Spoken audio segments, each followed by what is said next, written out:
for instance. Are you here? So while I was sitting here, Theophilus was ministering, and he began to come to my heart. A certain man of God in a certain place, it began to come to my heart that I need to sow a seed into his life. Why not? See, it is the spirit that brought the need to commit to that man's ministry.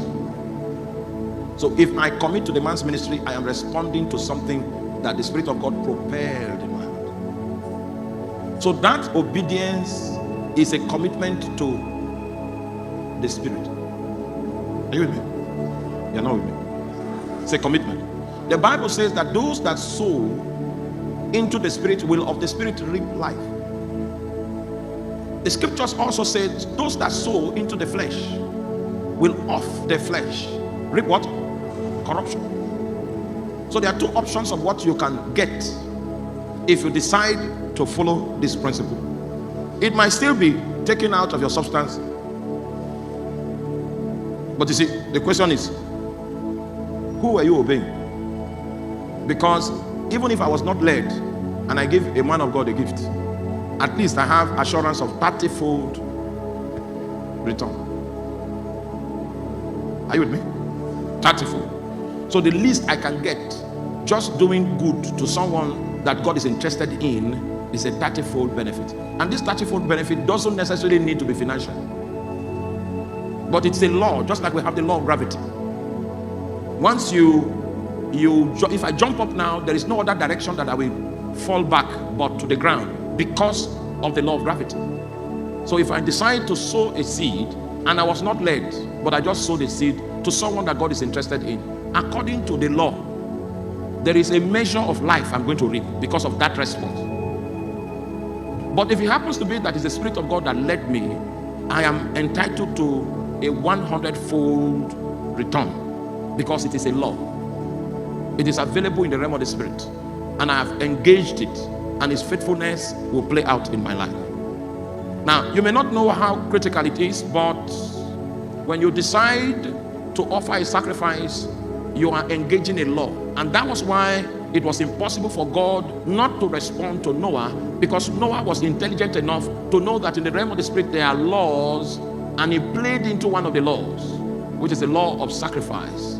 And God responded to him and said, all right, I'm going to make these things constant for you. If you know how to interact with the things that I make constant by the reason of my sovereignty, you'll be able to predict your future. Now listen. And Noah builded an altar unto the Lord, and took of every clean beast and of every clean fowl, and offered burnt offerings on the altar. We are trying to understand this man's priesthood. If you are a good Bible student, you will know the first time animals in the animal kingdom were classified into clean and unclean was in the day of Moses. Just in case you are a Bible student, you will know that God gave a classification of creatures that were clean and creatures that were unclean in the day of Moses. And Noah existed way even before Abraham. So the first question is, how did Noah know that some creatures were clean?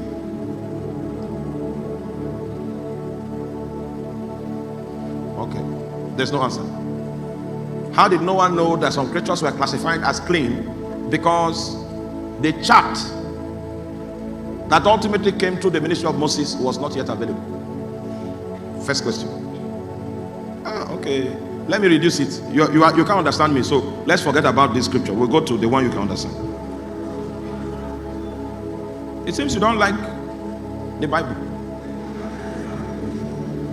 You have missed this one now. If maybe the next 15 years, if God wants to open your understanding, maybe He will help you with what I wanted to tell you here. The man wanted to secure a commitment from God as to the terms and conditions that will allow for longevity within the new framework that God was building. And the most intelligent thing that had to be done was to erect an altar. The Bible reveals that the impact of the altar produced a sweet smell that God smelled and God spoke. Because at the heart of any civilization that God wants to begin is the decree of God. It's the decree of God that sets in motion all the variables that need to interplay to work differently in order to provide platform for the administration of the intentions of God. This man was trying to engage heaven, to extract a commitment from God, such a commitment that will sustain the new possibilities that were enshrined in the new creation. I'd like us to take a study, a closer look at the efforts of Noah and the outcome of his efforts of priesthood. If you are still here, say amen. So if I say now that whenever you are beginning something new, according to Noah's example, you begin it with priesthood. You begin it with sacrifice, in order for you to secure God's commitment in that endeavor that you want to begin to prosecute. You want to start a new business, you just begin a new initiative. You were given a job and you're just beginning.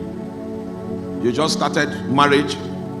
Anything that is new at all, according to this example, it is wise for you to sacrifice unto the Lord. And the reason for sacrificing is so that you can extract a commitment from God, which is captured in his voice when he speaks, reciprocating the efforts of your sacrifice towards him. Any man that begins any venture without God's commitment, any man that begins any initiative without God's support, any man that begins anything whatsoever without the blessings of God is going to crash land somewhere in the process. And so Noah, even though he had preserved these creatures for 40 days and 40 nights, when he came, he preserved them to sacrifice them. And from his own perspective, it was a worthy investment to sacrifice those creatures so that he could get a commitment from God. Do you realize what Noah is doing here? I don't think you do. Because there were some creatures that we never saw again, because they became victims of this sacrificial procedure. Meanwhile, the man kept them 40 days, not gave them rice they were eating, only for him to sacrifice them after 40 days. I will tell you the implication of that which Noah did, and I pray that your life will not be without sacrifice. There is nothing you can change. You want to administer a change, you want to bring about a reform, and you are doing it without sacrifice, you are playing. This civilization called the natural realm is a victim of spiritual transactions. And this man knew that there can be no continuing generations ahead of him if he doesn't secure a commitment from God. And so he sacrificed. I'd like you to see and interpret Noah's efforts adequately. If you are still with me, say amen. Okay. Second scripture, Genesis chapter 8. Genesis chapter 8.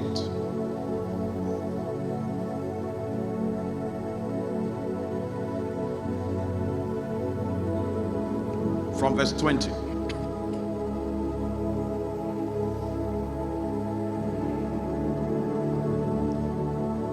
Okay, let's begin from verse 18. And Noah went forth, and his sons, and his wife, and his sons' wives with him. Every beast, every creeping thing, every fowl, and whatsoever creepeth upon the earth after their kinds, went forth out of the ark. And Noah builded an altar unto the Lord, and took of every clean fowl, and every clean beast, and every clean fowl, and offered burnt offerings on the altar, and a sweet smell. And the Lord smelled a sweet savour, and the Lord said in his heart, I will not again cross the ground any more for man's sake, for the imagination of man's heart is evil from his youth, neither will I again smite any more every living thing as I have done, while the earth remaineth, seed time and harvest and cold and heat, and summer and winter, and day and night shall not cease. Hallelujah. God was about to begin a new creation, and this new creation is typified by the transition of Noah before the flood and after the flood. And the only thing that survived from the new into the old was that which was hidden within the ark that Noah constructed. And when Noah was about to begin the new civilization, part of what he did when he came out of the ark, he did something that you and I would have not done if we were in his shoes. What he did was that he began the new civilization with priesthood. Noah had saved the life of creatures for 40 days and 40 nights only for him to come and offer them as a sacrifice.